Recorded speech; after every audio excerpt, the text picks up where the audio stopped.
Kind of given a reality check by people around me that actually cared and said, look, people that look like us do not get into financial, services, or do not get into financial professions, as a black migrant in this country. You need to look for jobs that are, aligned to what everybody else is doing. Having then found myself in the profession, now, earning money and things like that, I thought, wow, this is it. Well, I've made it. Little did I know that I would still be broke. Little did I know that I could still mismanage money. Little did I know that I would still be able to find myself in debt. I got a car on finance, right? And I thought, great, I've got a lovely little A-class Mercedes as a young professional. Life is great. By the time I finished paying for this car, I said to myself, hold on. I did the math. I was like, I have paid an extra huge amount in interest. I realized all of a sudden that was a poor financial decision.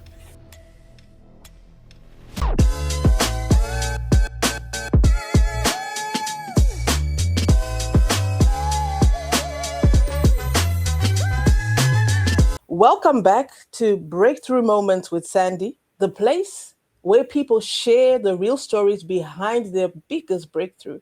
Every episode is a heart-to-heart about life, business, faith, grief, healing, and everything else in between. Nothing perfect and nothing polished. Just honest moments that shape who we are today. So I'm your host, Sandy Chino Gray, and I love to create a space where women feel seen, supported, and inspired to rise again.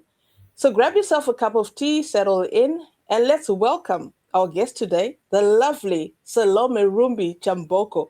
Welcome. Rumbi is the founder of Building You and Your Money. Salome has worked in finance, but her journey didn't start off with her having to figure it all out. Despite her being in the finance professional, she's had her own struggles along the way. So welcome, Salome. It's lovely having you today. Thank you so much, Sandy. I'm already feeling so inspired by the introduction, so I can't wait to have the discussion. Thank you. All right, let's dive in. So I want to start right at the beginning, Salome. Can you share a bit about yourself? What led you to be where you are today? Okay, so that's always a key question. And I always say, other than being the mom, the wife, the sister and daughter that I am to some very special people in my life, I have found myself, and gladly so, working in the finance space as a tax accountant, more precisely, and more recently, in the last few years, have founded Building You and Your Money, which is a platform where I share nuggets about personal finance in particular, just teaching people those things we didn't learn at school about money, only because I also found myself in some interesting situations despite being a finance professional. So that's what's led me to where I am today. Awesome, awesome. Love it.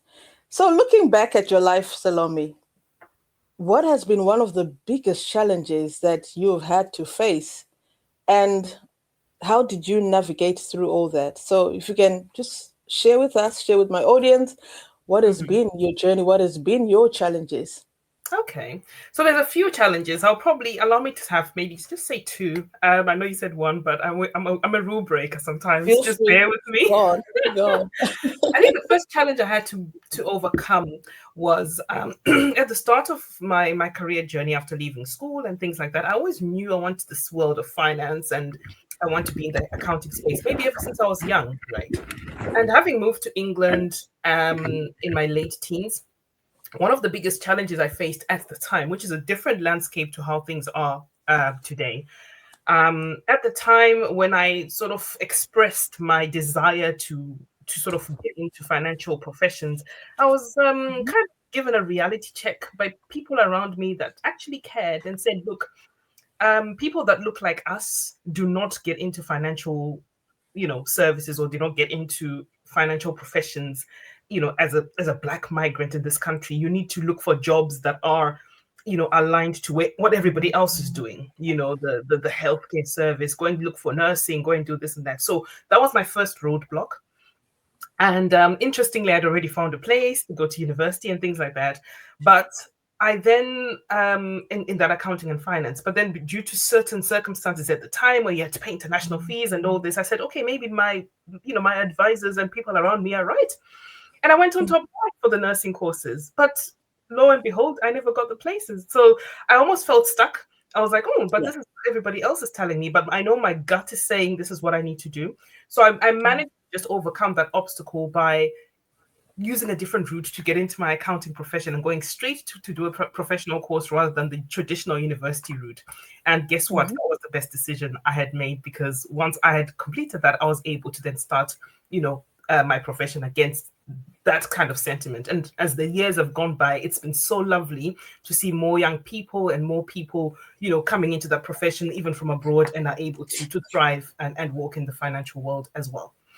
And I guess the second challenge was having then found myself in the profession, now, earning money and things like that. I thought, wow, this is it. I've made it. Little did I know that I would still be broke. Little did I know that I could still mismanage money. Little did I know that I would still be able to find myself in debt.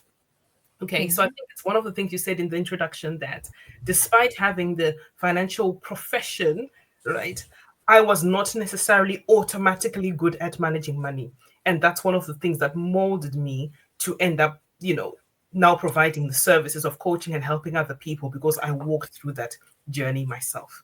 So the same way I say to some of my friends who work in the healthcare service, the fact that you're nurses or doctors, does that make you healthy automatically? And they always laugh. So that's a bit of my challenges and how I've kind of overcome that. Thank you so much for being open. Thank you so much. It takes a lot to be able to open to things publicly. A lot of people have gone through things, but they just decide to just bottle it up because they want to maintain some persona, some perfect persona before people. But I am a believer of people relate to people. People relate to your weaknesses, the things that you have also gone through. That is what people relate to. And I'm so grateful. Thank you so much for sharing that, for being so open. If you could go back to your younger years, Salome, what is some of the advice that you would give yourself during that tough season? What is some of the advice that you would give your younger Salome? I think it's good to be very self-aware. It's good to know your strengths. It's good to know yourself. And it's good to know your desires. And then once you know that, it's very good to know the world you're operating in and the types of influences and opportunities that could align with those strengths. Fortunately, I was still resilient in knowing that this is what I really want, and I invested in that and made sure it worked out, and I had to work on myself and things like that. But so that's on the first challenge that I mentioned. But when it came to the second challenge, the advice I would give myself is getting financial education early. And what I mean by financial education is it's not accounting knowledge, it's not business knowledge, it's understanding the fundamentals of managing money, working with a budget, as simple as a budget is. Because I used to think that a budget is something that you have to do when you're struggling because your money is not enough, so you actually need a budget. But over the years, I've then realized, no, a budget gives you structure. A budget tells you where your money is going to go, or it tells your money where it's going to go before it's actually gone and you wonder, where has it gone? So if I had known earlier how powerful something as simple as having a budget is, of course, we are human beings. We're not going to always stick to things, but it gives you structure, right? And it gives you control, okay? And so learning about money education is something that I wish I had had. And I know the education system is changing in various parts of the world. Where we are in the UK, they have now realized the importance of that, and it's now being implemented. So I think, yes, early financial education would have been great. I know I did read some books when I was younger, but some of the stuff was not quite, applying at the time in real life. And, I'm not regretting my journey. I think I had a great, foundation. My parents made good investments and all that in giving us the right direction. But ultimately, those little things are the ones where you won't know what you don't know until you kind of stumble into a situation and, you've kind of sunk and you need to get out of it with courage. So, yes, I'll say financial education there. Right. Thank you for highlighting on financial education. Thank you so much for highlighting on that. And also emphasizing that you don't need a university degree, but all you need is just the basic financial literacy. You already work in finance. Was there any point in your journey that you started to question yourself? Was I'm living this way and I'm supposed to be knowing all these things, all this knowledge, but I'm not really applying it in my own life.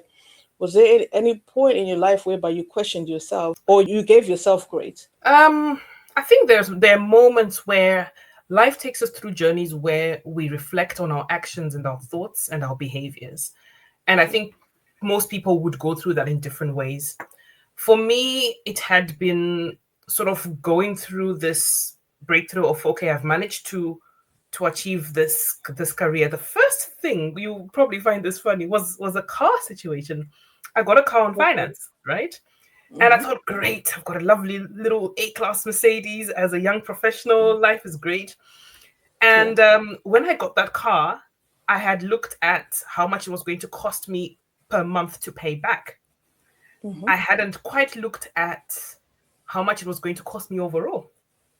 Yeah. So by the time I finished paying for this car, I said to myself, hold on, I did the math. I was like, I have paid an extra, I can't remember what the figure was at the time, but I'd paid this extra huge amount in Yeah. interest on this car that has depreciated and lost value. And I Mm-hmm. realized all of a sudden that was a poor financial decision.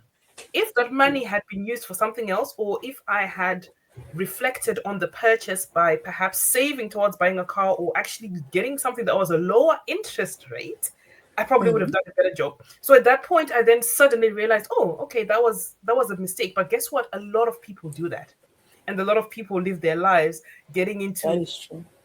car. I'm not saying there's anything wrong with getting a car on credit, but it's about understanding what's the overall cost of what I'm doing, right? And then I guess the other thing is I found myself, so I had to overcome that and change the way I approach purchasing cars going forward, as an Mm-hmm. example. And then the other thing was just simple things like when I looked at my credit score at some point, I had not been tracking it. For some years, Mm-hmm. I was just living my life, you know, looking after myself and, looking after things or looking after the responsibilities I had at the time. And by then, maybe I started having a family and things like that. And life was just going, you live, you earn money, you pay bills, you spend, you do this, you get credit. And the credit system in the UK is a big trap because Yeah. they give you a credit card and they say, oh, your credit card, you've got 2,000 allowance, right? You use it, you pay, you use it, they increase it to 5,000. The next thing Yeah. they increase it, right? Or you get another one because that's how the lifestyle seems to be normalized, right?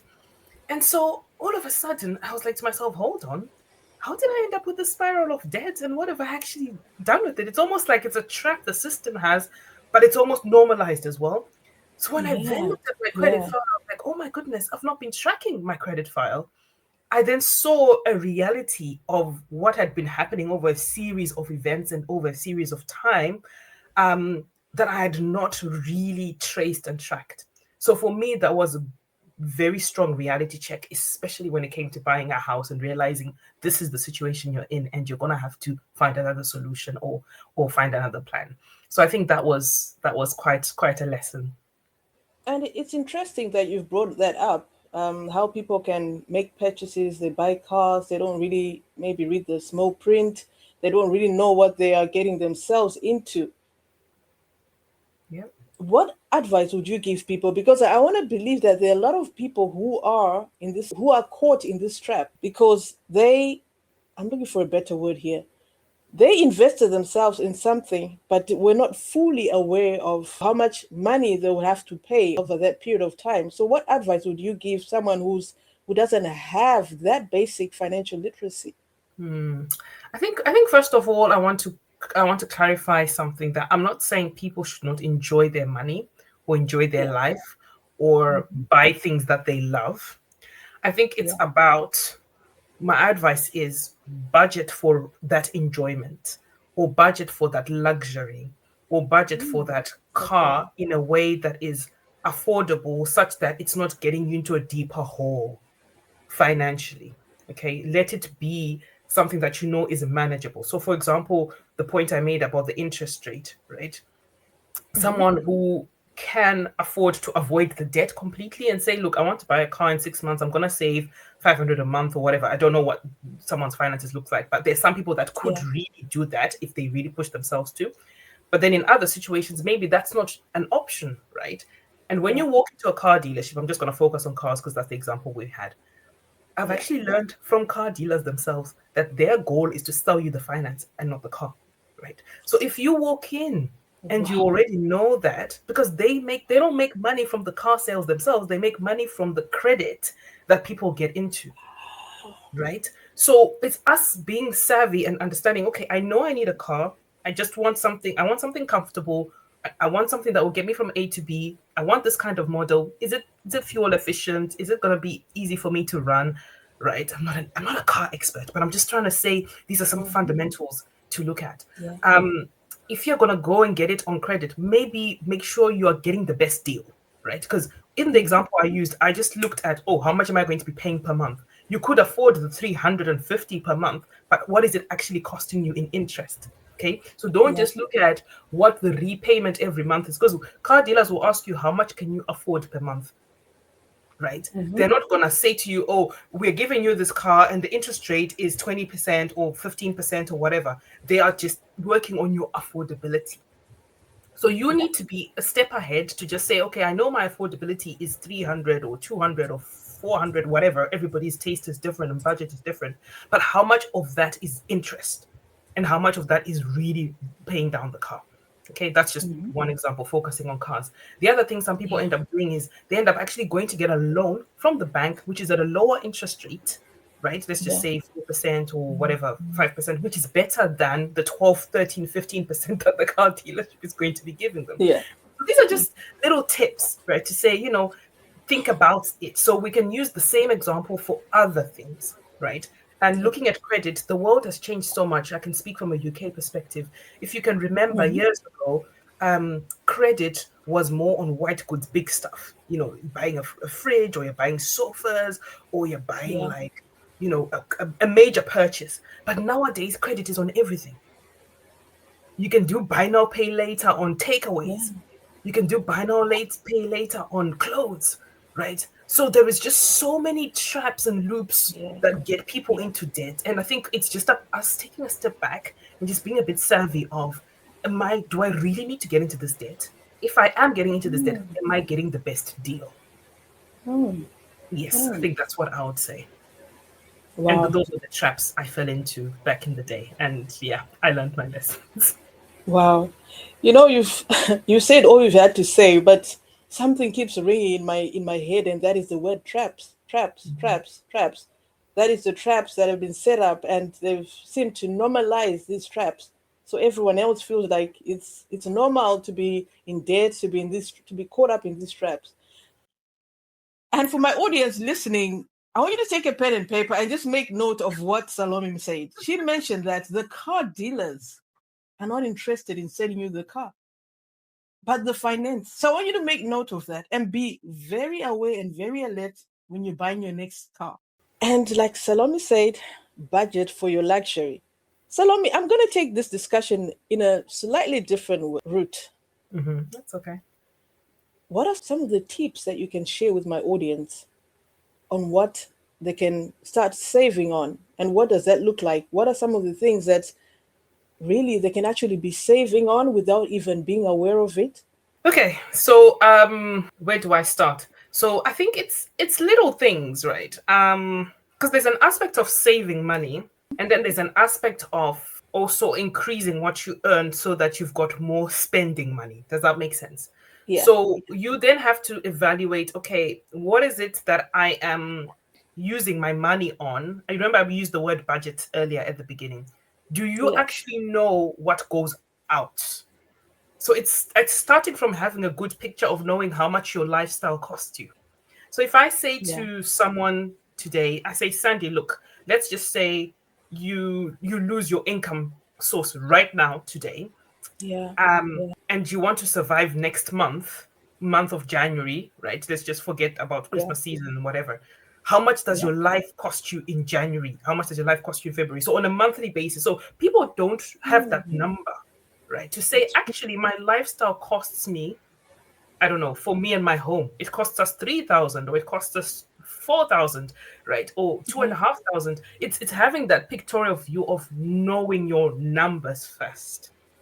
Mm. Because most times we want to rush to save, but what are we saving for, and where is that saving going to help? Do you see what I mean? Because Yeah. sometimes you can Yeah. save, but then you can then go and waste it elsewhere, and that saving has lost its essence, right? That's So it's interesting. about saying, these are my needs. These are my non-negotiable expenses. I have to. We know we have to pay our rent or mortgage. We know we have to pay for food. How much Yeah. is our food bill, right? Are we buying a takeaway every week?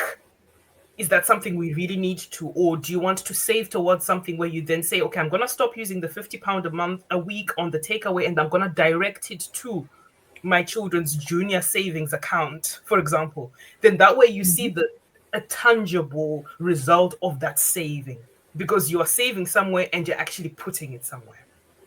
Okay, you're going to look at Mm.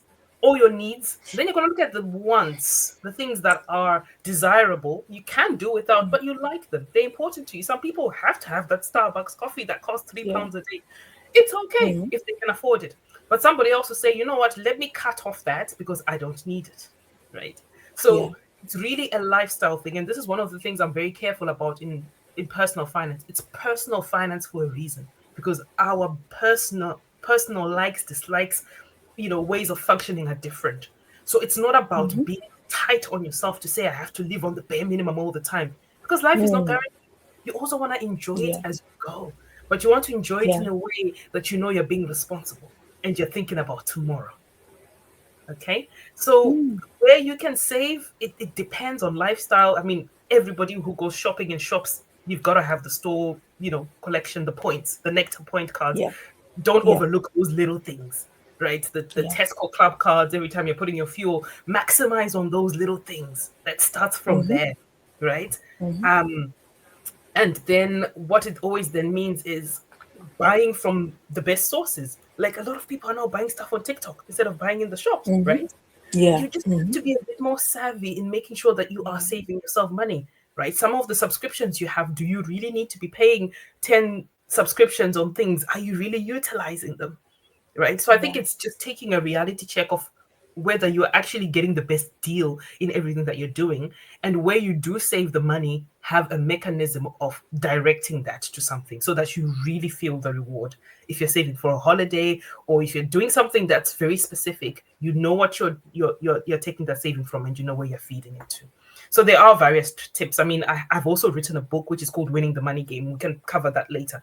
But I talk Yeah. about, the debt and the spending habits, and the thing about the needs and wants, and thinking of investing. I kind of cover core elements which will feed into some of the stuff you've asked. So yeah, can you see I'm getting very Mm. passionate? But yeah, this is the Wow. kind of thing. Yes. Yes. Yes. No, we love the passion. We love the passion. And I love that you've brought some awareness, and you've also brought some awareness to myself. You asked that if someone was to ask you, if something was to go wrong today, are you prepared for January? Like you mentioned, most people don't even know how much they spend Hmm. monthly. Hmm. It's like we're just living day to day. We don't really have those numbers embedded in our heads. And I want to believe it's the majority of the people. It's not everyone, obviously, it's not.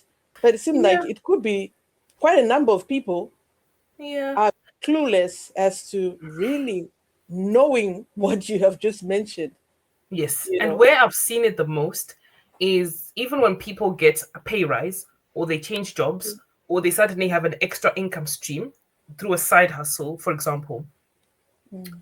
suddenly their lifestyle expenditure also just goes up, but there is no actual Yeah. change in them being transformed by that extra money.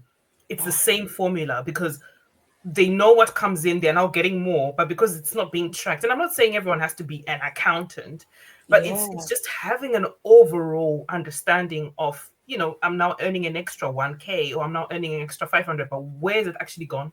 And what has it actually Mm. changed? And the life we live, and this is in many economies, inflation is high. Yeah. What you could do with Yeah. £100 last year is not what you're doing with £100 now, right? So we also Yeah. have to understand that inflation will always eat into our money. um, Yeah.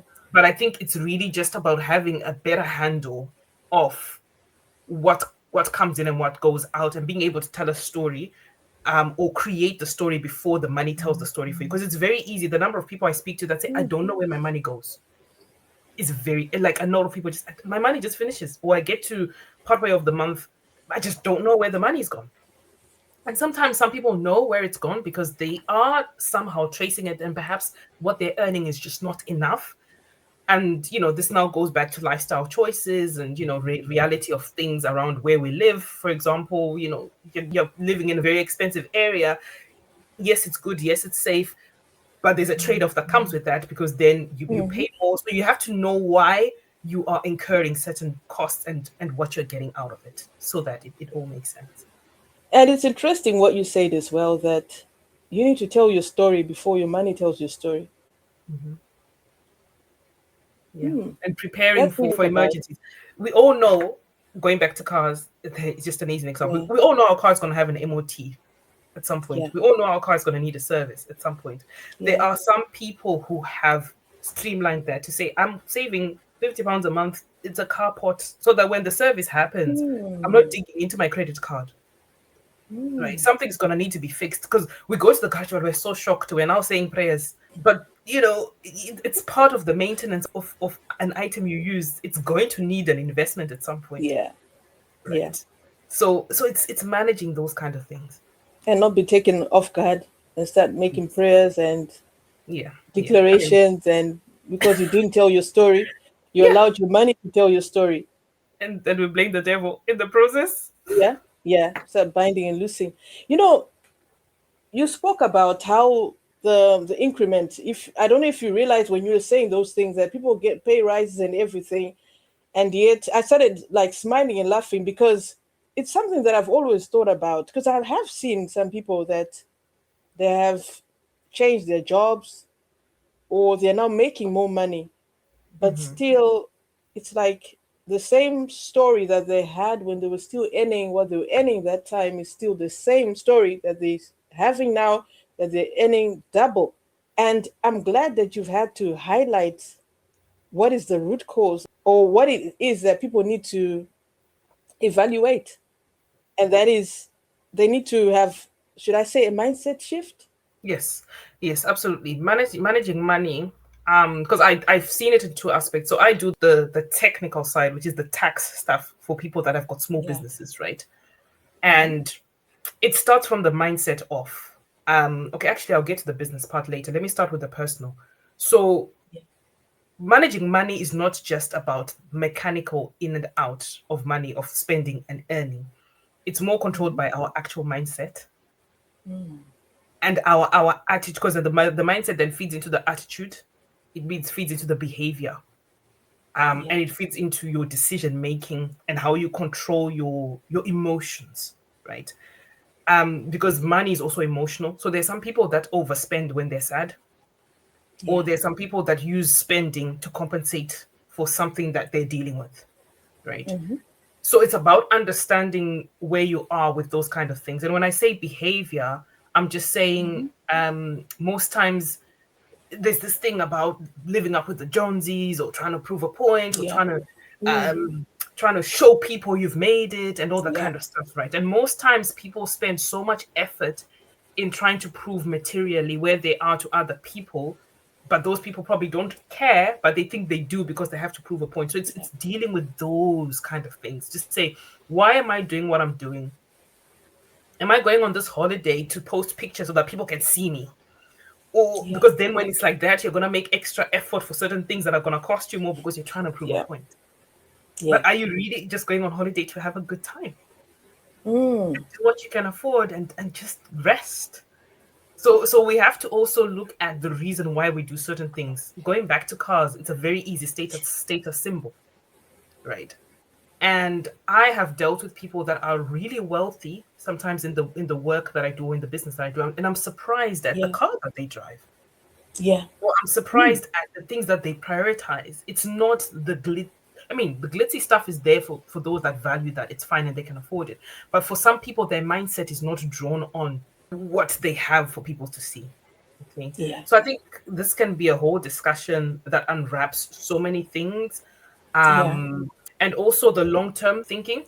I think most times people struggle with planning for the future. So simple things like pensions or investments. And then investments, people think it's hard stuff. But once you take a moment to actually learn it, there's simple ways of doing it where you can even be putting a direct debit of £50 or £100 a month and you're investing into the stock market. I also teach that kind of All stuff. right. Okay. And what gave me a wake up call, I don't know if this is a question you have for me, but I remember Mm-hmm. going into work one day and having Yeah. a tax consultation with a 20, I think he was 22, a 22-year-old guy. He was Yeah. moving to the UK from America. And Mm-hmm. when I had this tax discussion with him, my role was to give him an update on the UK tax system, what to expect, how things work here, and things like that. The kind Mm-hmm. of questions he asked me Mm-hmm. blew me away. He's like, okay, I want to understand how does the pension system work, right? What kind of investments can Right. I get into? And this guy was 22. And he asked me so Hmm. many questions. By the time I left the school, I was like, oh my God, where have I been? Mm. So I started to think of myself and I started to think of people in my community. I said, Yeah. if this Yeah. young man That's true. can be thinking this way, how many people in my Yeah. community are thinking like this? And that was a big At wake that up call age. for me personally to start putting things in order. But not only that, to also start talking about it more on social media and things like that. And that's how building you and your money then started because I realized there was a gap within Yeah. our people understanding these things. Mhm. Yeah, so sorry I've gone on a tangent, but No, no, it's I love it. I mean, come yeah, on. We need all yeah. this information, as much information as possible. Wow. I'm blown away. 22. I'm actually trying to think at 22, was I even thinking like that? And most You could 22 only year olds, spell pension. yeah. And I think for us, coming for me, I can speak for perhaps you and I, Mm. coming from Zimbabwe, we had a Yeah. whole big problem with the pensions for our parents' generation, where everything Yeah. got lost and things like that. So perhaps that long-term planning may not work in the same way in that economy as it probably does where we are now. Um, That's right. but it's kind of then understanding the monetary system of where you're based and how things work and what you can take advantage of, because even things like ISAs, the Mm-hmm. individual savings accounts, when I speak to people that are coming from other countries, they can't believe that in the UK we have an allowance of up to £20,000 that you can, save and invest and you don't pay tax on. They can't believe that because I think Mm. in the US the maximum is probably 6,000. In Australia it's much lower. Anyway, I don't want to quote the numbers. I could get them wrong for other countries. Mm-hmm. But these are the kind Mm-hmm. of things we then don't know about or then utilize. And we're just living our lives paycheck to paycheck, paycheck to paycheck, but we're Yeah. not actually maximizing on, the things that are around us that could help us save in the long term and invest in the long term. And we always think it's for Mm. other people. We always think it's not for me. Yeah. So yeah, That's there's a right. whole education piece there. So we don't want to turn this into a No. seminar, but these are the kind of things. So I No. talk about that anyway in the book, in any case, for those In your that want book. to. And also whatever other, on social media, I tend to post on different topics around these things just to help people think more about it and be more Yeah. aware. Because we are building a next generation now, especially, in this country or in other countries or, wherever you are based, Yeah. it's important to think your spending now, sorry, maybe your income, right? How Yeah. many sources of income do you have? And it's mainly always going to be one major source of income. If I'm honest with you, that's what you capitalize on increasing. And then obviously you can have other streams, but it's then how is your spending? Do you know your incomings and outgoings? Do you know your needs and wants, right? And having that basic structure, right, of being aware of that.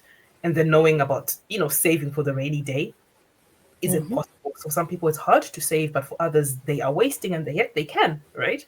Yeah. And have that put aside. And I remember I used David Ramsey's baby steps method. If people want to look that up, it really helped a All right. total Um, makeover.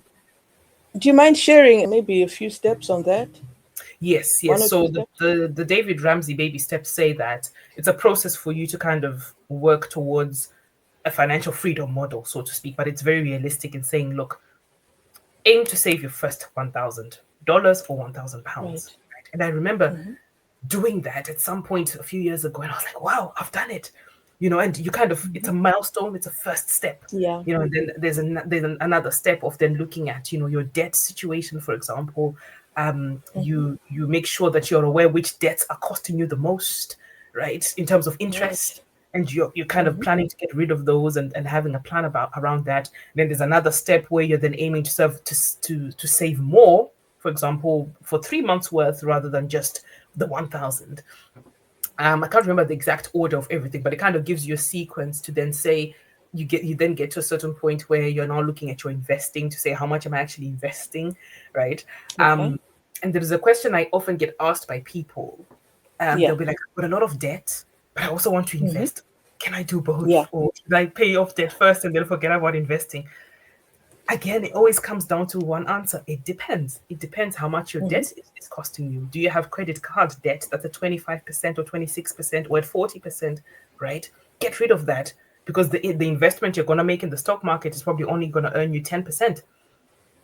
So why should you be paying interest that's so high on credit cards, um, when you can get rid of that quickly, while you can also then invest? So there's ways of doing all these things. And, I think it's about us just educating ourselves, like I'm saying, and having the desire to learn, because we're going to also impact our children in the process. Our children are going to have to learn from us too.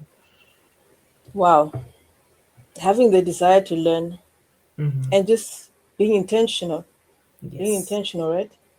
absolutely. Absolutely. And I think if you are one of those people that are not really thinking about your finances like that, because you think, because I'm not an accountant, you need to start really thinking deep based on what Salome has shared with us, that we need to be more intentional. Because I don't know if you agree with me, Salome, that whatever it is that you focus on grows. Do you Yes, agree with me? definitely. Definitely. And even this whole financial education thing, the moment I became very conscious about it, I started reading the books, I started watching the content, I just started to dig into it. And that Yeah. started to change the mindset. That started to change, because it's not stuff you're gonna learn at school in a textbook. No. Right. So it's a lifestyle decision that impacts you, but also your next generation. So if someone knows Powerful. about it at 22, imagine where he'll be at 30 Mm, and at 40. wow. So that was my wake up call. Mm. Literally a And call. imagine, I love it.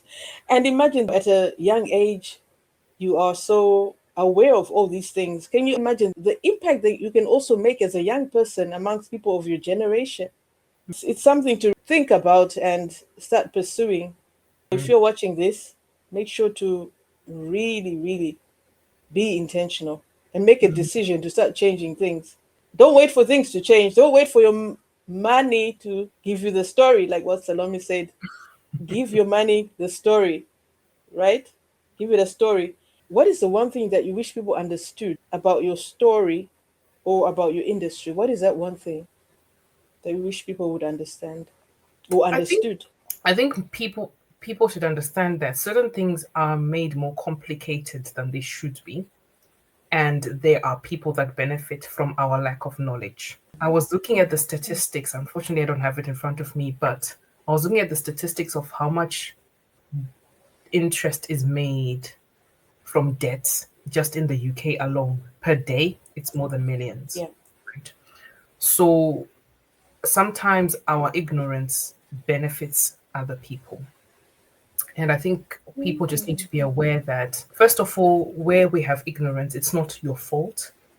Yeah. And you can change your story, you can change your money story, Mm-hmm. and you can transform yourself if you apply yourself to.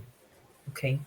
I'll use an example of just 2 days ago. I had someone saying to me, "Oh, they want to learn about investing, just the basics and things like that." Fortunately, I have done a course for that. That's on my website. I just directed them. I said, "Go and watch this," right? But we still had a conversation. But what did I do before that call ended? This person felt calmer because in their mind, investing had been a complicated thing they need to learn that is so Mm-hmm. difficult to do. But I had Yeah. managed to simplify the approach for them, Mm-hmm. right? Say, this is what it means, this is where you start, this is what you look at. For example, do you have some extra money that's left after you've done your income and expenditure that's genuinely left behind?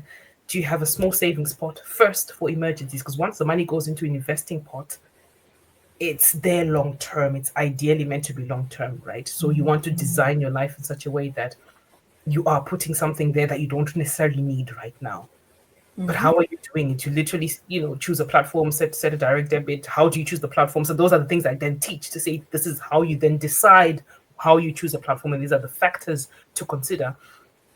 But where I'm going is they sort the knowledge. Of course, you can go on YouTube or you can go on Google and search for these things and go to ChatGPT and it will tell you or whatever. Sometimes some people just want a relatable person they can understand to talk them through. So know yourself and how you learn best, right? Yeah. And get the help you need. Don't ever feel like you should be too big to know small things. Because sometimes the things that seem complicated are actually quite small. And once you master them, you're able to move on. Okay, so I like using the investing one as an example because that's the biggest Yeah. one a lot of people seem to get entangled on. Yeah. But the earlier you started, once you understand what's called compounding and how it works, and I always say to people like, we use we wear Nike trainers or Adidas, and we use, people are always arguing, oh, I'm an Apple person or I'm a Samsung Samsung. person. I don't know if you've been in those discussions, and I'm like, do Oh you yeah. guys have Oh yeah. shares in these things Definitely. you're fighting for? You Crazy. don't even Oh have a single goodness. share, but you're Like, shouting on top of your voice to say, me, I'm Android, I love Android, right? they've got no shares You could be an investor easily in those there. Yeah. things, right? So it's shifting our Wow. Okay. mindset to say, oh, I love this brand. Oh, there's certain people that always buy a certain car. They're a BMW person, and that's what they'll always Yeah. drive. But ask that person if they haven't been invested in a BMW, they probably don't. So it's that shifting of mindset of just learning what's teachable and understanding that no one is gonna come and save you. You are Yeah. the one using your word intentional. You're the one who has to be intentional about just opening your mind to learn from the right sources as well. Because sometimes, some people can provide information and they're not qualified, to be sharing that. So Yeah. you also want to be careful where you are getting your information and inspiration from. But I think the biggest point I'll make is everything is learnable, everything is teachable. I got onto it, yes, at a much later stage than I probably could have, but it will never be too late. I think that's the key Yeah. thing, making the decision and being conscious that you want to educate yourself and you do it. Wonderful. And I hope people at home, I hope you can hear what Salome is saying. And I hope you're making note as well. Because you really need to make note and start applying what she's saying. Because as long as you know applying this, like she has just said, no one is coming to save you. Nobody's coming. The best you can do for yourself is take this information, learn more about her book, and apply some of these things that she has mentioned. So, lastly, Salome, Hmm. let me know if there's someone out there who is currently in this position that they don't have that basic financial literacy. They don't even know how to handle their finances. They're being caught off guard. They're allowing their money to create the story for their lives. They don't know what is coming next month. They don't even know how much they spend. They've got no budget. All they know is paying debt, debt after debt after debt. What advice can you give them today? What is the one thing that you can leave for my audience today, Salome? I think it's first of all coming to a realization and being conscious of what you want for your life and where you'd like to be. Because I think most times we don't really have goals of where we want to be and what we want to achieve. So I think it's taking a Yeah. step back and saying, okay, this is where I am. Do we take stock of where we actually are? So start by taking stock. Start by taking stock of this is where I am right now.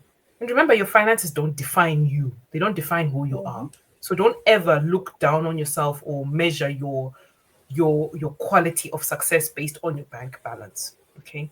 It's beyond the bank balance. It's about getting the mindset shift and taking control. Mm-hmm. So take control by knowing what's coming in and what's going out, knowing, like I said and earlier, knowing the cost of your lifestyle. And if there are places and areas you need to cut back, do that, right? For the purposes of a goal. Okay. Not just cutting back for the sake of it, because otherwise it then loses essence. So Yeah. when you take off stock of what's going out and what's coming in the midst of that, you also need to know what you owe. Okay. Mm-hmm. It's very important. And I think sometimes because these things are not automatic and easy for people, there's some people that will learn from books. We can recommend specific books that are very good to read Yeah. for those that are readers. Yeah. And I can give you a cheat sheet, right? For most books, Mm-hmm. you can now watch an audio version on YouTube. So let's say you type in psychology of money, right? Mm-hmm. You will get a video that's probably 20 minutes long that gives you a good summary about the book. So by the time you then read the book, if you then read the book and hold it and read it, you've already Yeah. seen what it's talking about, right? So all these fantastic books, even Rich Dad, Poor Dad, it's the most famous book that helps shift mindset. That helped me a lot, right? I'm getting my 13-year-old son is on it right now. We are doing a reading challenge because I know what you can learn. There's a teen version for it, and I've said to him, read this book, and I want to reward you, right? So anyway, I'm going on a tangent, but the point I'm making is get the education alongside what your financial situation is. But also, you can also get accountability from a Yeah. physical person. So, for example, it doesn't have to be me, but I do financial Yeah. coaching for a reason because there are people that come to me and say, look, I know things are a little bit shambolic with my finances. I know I want to do this, but I'm struggling to get there, right? And then we Yeah. work together to achieve that goal. I even do free consultation initially, and then people can pay if they then want extra service. But I'm not the only one who does it. I'm just saying it because I'm on the platform and I can share that Yeah. as an Absolutely. option. But it's thinking about who can I work with that I can listen to or that can guide me or that can help me, right? And sometimes having that accountability brings transformation because then you've got someone else Yeah. that is helping you on the journey. Okay, so I think the solution is really taking a sense check of your situation, knowing your numbers of what's going in and what's coming out, knowing what your debt is costing you, right? Mm-hmm. And then the next step then becomes this education piece around the investing aspect. I think that's very important, which includes the pension stuff as well. And then ultimately, the income options. Are you making the most money that you can where you are? Or there are actually Yeah. some places where you are missing out on in terms of where you can maximize your income or have extra sources of income? Because I think that's very important. That is important indeed. Absolutely important. And I love the fact that you mentioned that you are also on a challenge with your son, teaching him so that he can have that financial literacy and everything. That is absolutely good. That is amazing. And I wish, I'm sure most people wish they had had that opportunity. And we can actually do that as parents to start helping our children like that. So I love Mhm. that you mentioned that. So for all my viewers who want to work with you or want to buy your book, Salome, because you've shared so much. You've shared so much nuggets with us today. You've been very generous. Where can they find you? Where can they find you? Okay, so thank you, Sandy. So, first of all, I've got a website, www.salomeru.com. Not Salome Rumbi, but just salomeru.com. So that's where all my resources are. But the book itself, I've got a copy here. It's called Winning the Money Game: Lessons, Money Lessons You Can't Afford to Ignore. So that's available on Amazon. I know there's another book that's got the same sort of partial title, so you just have to make sure it looks like this if you want to order it. But on the website, you can just download a PDF version as well. So that's another easy win, and just straight to your computer, you just download it and you can read it. Um, and also on social media, right? So I'm active on Instagram, Salome Ru, on Facebook at Salome Ru, on LinkedIn, I'm Rumbi Salome Chamboko. Yeah, and TikTok, Building You. So you can definitely find me on all those platforms as well as my own website. And there will be the options to then book a call for those that want an initial consultation. And even for those that run small businesses, if they want tax and accounting services, I direct that as well to a specific kind of service for our people to get the help they need. Perfect, perfect. Thank you so much, Salome. Thank you so, so much for everything that you shared, for sharing your story, sharing the tips. And I'm sure a lot of us, including myself, have really benefited from what you've had to share today. So if any of you is listening right now and you want to have that financial literacy that Salome has been speaking about, and you want to grow more and understand more on how to run your finances and come out of debt and everything else, be sure to follow Salome on her platforms. And if you want to know how to start taking those purposeful actions, those purposeful steps on how to overcome debt, how to overcome the challenge that you might be facing right now in terms of finances, make sure to follow Salome. If you've enjoyed this video, make sure to like this video, share with a friend who needs this, and subscribe to this channel so you do not miss out on any of the conversations that we will be having on this platform. So for now, we are checking out and do take care. Thank you for watching. For now, we say bye bye. Thank you.